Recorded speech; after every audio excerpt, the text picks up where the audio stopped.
We're green here at Phoenix.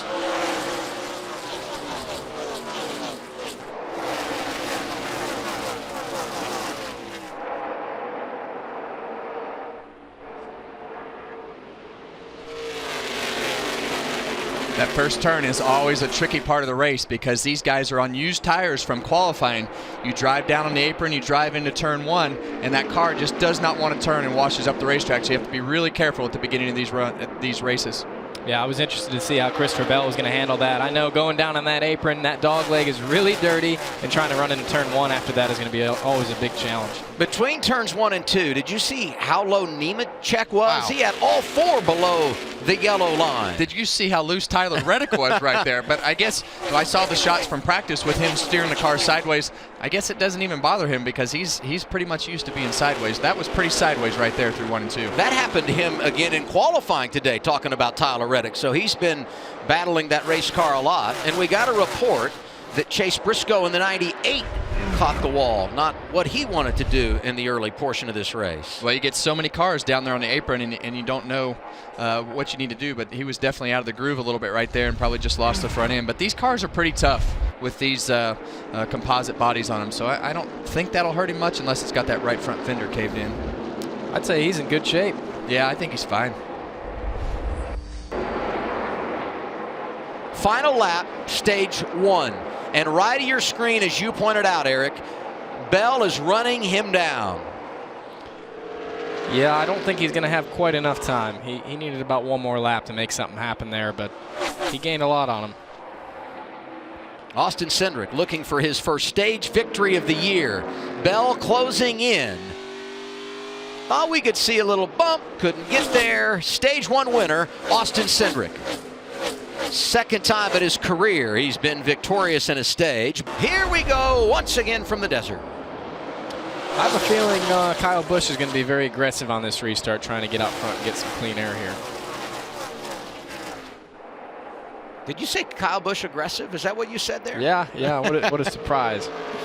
Well, you have to be because, you know, this is just a racetrack where track position means more than other racetracks, and it's hard to make up time, it's hard to get by a guy, and all the problems that you have when you're behind a car, they just get worse. Power move from the outside lane is what put Kyle Busch in the lead. Nemechek started row 2 going in the wrong direction, and we're on board with Austin Cindric. Top of 4, top of 3, top of 3.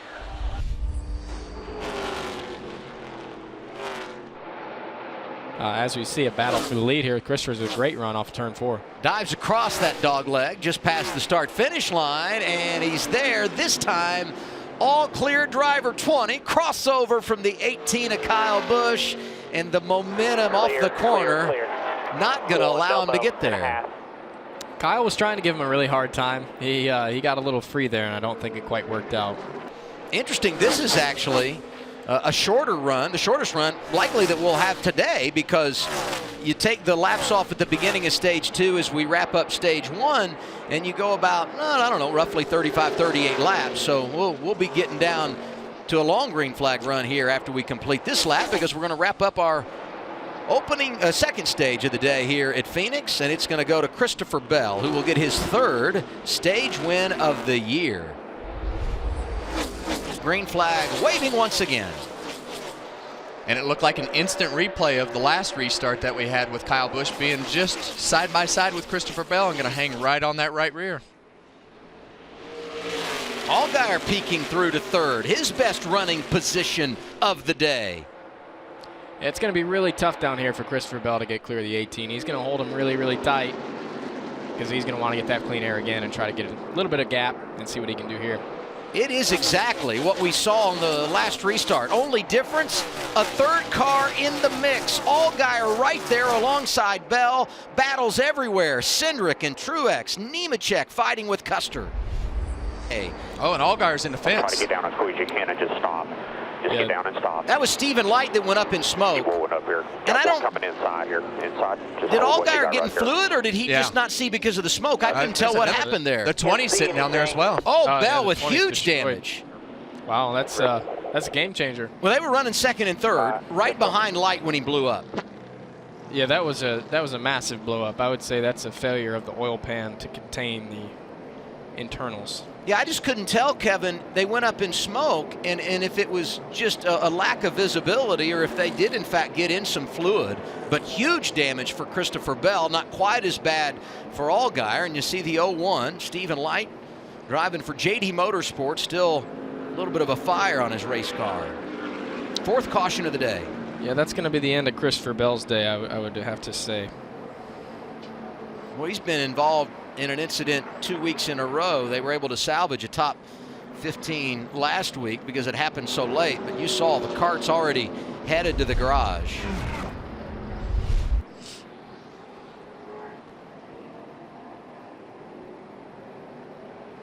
He's going into 3, blows up, does Light. And look at this smoke cloud that he puts behind him. What are these guys seeing? Nothing. A lot of white smoke. Yeah, that's really unfortunate for Christopher and Justin. You know, they were both having great days, and you can see just in the oil and nothing they can do. Yeah. Man, that is an eerie feeling, too. I mean, you hit the oil in it, and your car just instantly jumps out of control. And you saw both of those cars jump sideways right there as soon as they hit the fluid. And that is a eerie feeling as a driver because it just instantly snaps. How about the 2 weeks for those two drivers, guys that you got to believe can win the championship? Allgaier lost an engine and had his day come to an abrupt close at Las Vegas, and Bell wrecked in overtime. We're on board here with Reddick. Low. They're wrecking. Stay low. Stay low. Hit the apron. Come on. Get by it.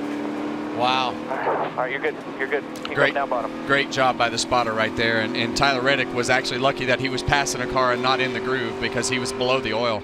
Yeah, that's the voice of Derek Nealon. And there you see, I mean, how out of sorts Allgaier was as he went up near the wall. His damage, significant, certainly, but I think they can get him buttoned up and have a chance to salvage something out of this. For Christopher Bell, he's already gone to the garage window, net is down, and he is done. 58 remaining as they get to the start-finish line. Bye, Busch. Truex trying to get the second. Contact for Custer, who has to hang on. And we're lucky that wasn't a huge wreck. Nothing. Yeah, that's a really tough spot. Cole was in there. Being in the middle of 3 wide, it's not an easy situation. Allgaier, damage and all, knocking on the door of the top 10. Maybe not as many problems as we thought with that 7 car. Well, it looks like they've done a really nice job of getting the deck lid sealed up and everything. The biggest thing is there's no tire smoke, so that's the most important thing to keep going.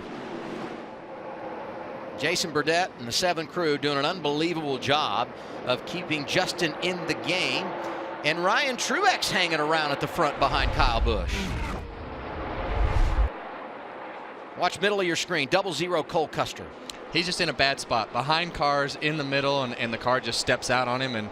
And luckily when he came up the racetrack, he didn't clip John Hunter Nemechek harder than he did and spin him around and wreck a whole bunch of cars.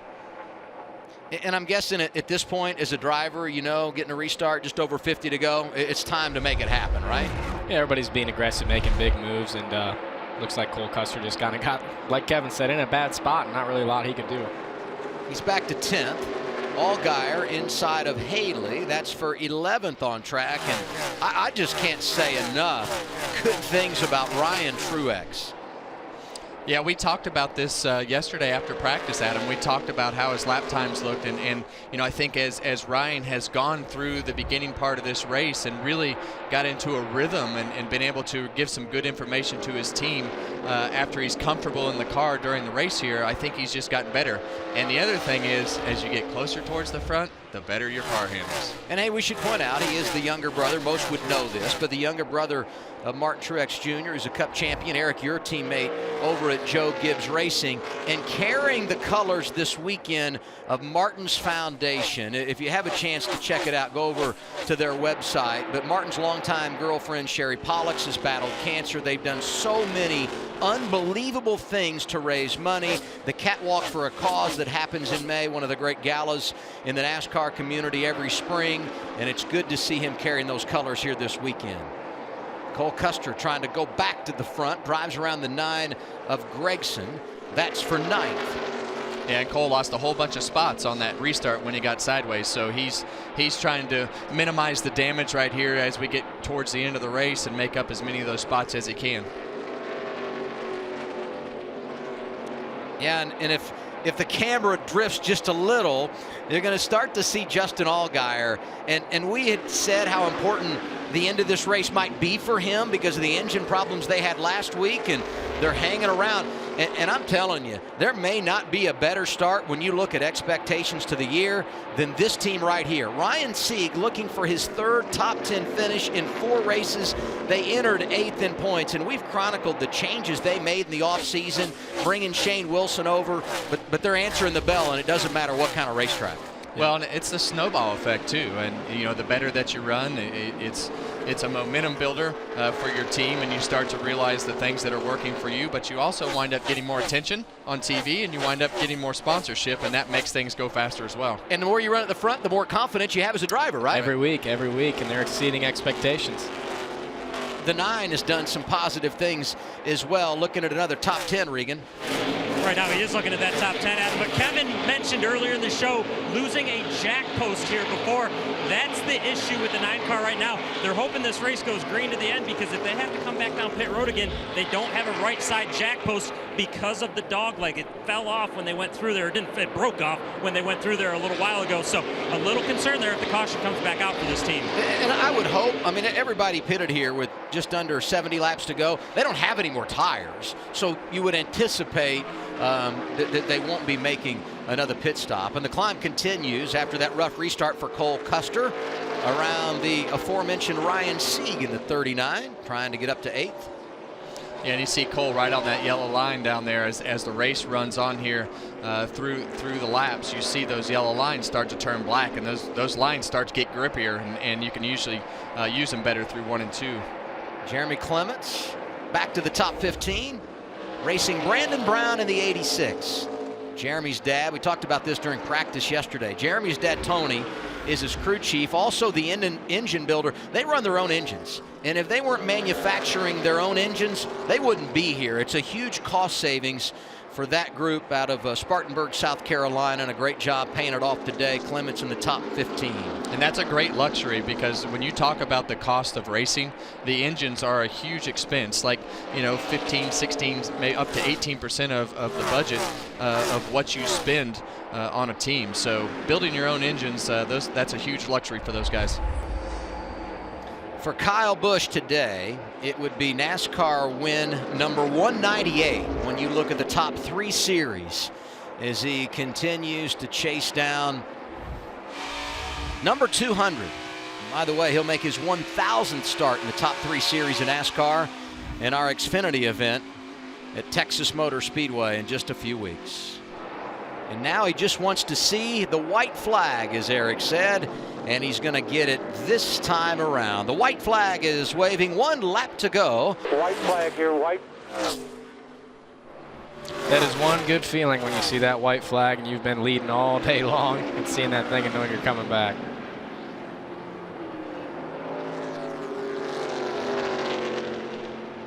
Little lap traffic shouldn't be a problem down the back straightaway. 116 laps led for Kyle Busch.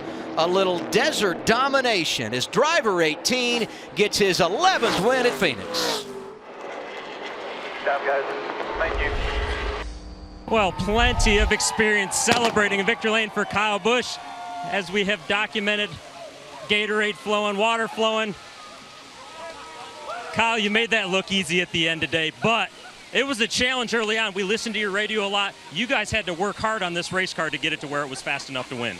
Yeah, kind of like last week, but Christopher was certainly going to give me a run for my money today. So can't say enough about our guys at Joe Gibbs Racing. Obviously, they build really fast Supras, and I want to say thanks to IK9. This is the IK9 Service Dog 200, so certainly it's really, really cool to be able to win for them again and to be able to put them in victory lane back-to-back and in their race here at ISM Raceway. So I'm super thankful to them for the opportunity to come out here and run a few races each year and to be able to put on a good show. I mean, Christopher, I hated he got caught up in that mess, but obviously it was going to be really a fun run to the end there. And yeah, I mean, certainly want to give thanks to Mark Cronquist. These JGR engines were strong, and you know, Monster Energy, Cessna, Adidas, DVX, Eyewear, Black Clover, and and the fans. I mean, it's always cool to come out with Rowdy Nation and having their support and everybody that backs us and what we're able to do and what we're able to accomplish. And obviously we're doing a lot of those things these days, and there's a lot of talk and all that sort of stuff. But, hey,